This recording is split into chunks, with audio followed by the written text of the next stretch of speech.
as a manager, I also feel that most artists are eccentric.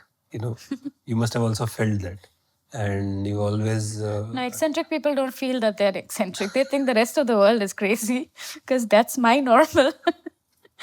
Yeah.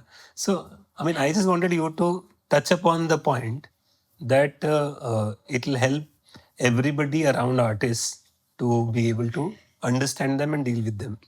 What goes on in an artist's mind? See, sabse pehle to, which you actually had said, which is correct.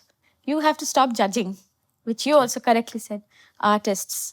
Or even you have to, चलो agent का sales वाला होना जरूरी है, but managers you will, it's a role which is a crazy role. That's why I say it's a very difficult role, because you have to balance both the worlds.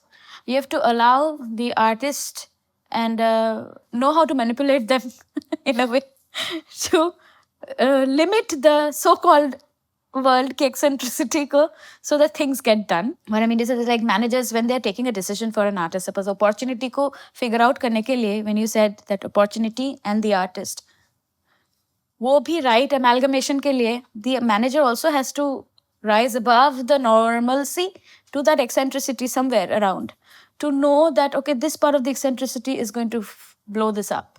हर एक artist का पागलपंती, जो हम so called पागलपंती बोल रहे हैं, वो unique है to that person. And you, if that does not exist, then you don't have an artist, you will not have any creative stuff. It is real. और ये कोई privilege नहीं है, ये तो normal इंसानों को समझना जरूरी है. Don't be so stuck up with yourself. You live your way, let the other person live their way.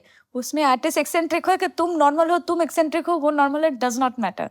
Any which पे मोटो इवॉल्व्ड इंसानों का वही होना चाहिए कि let live and let live.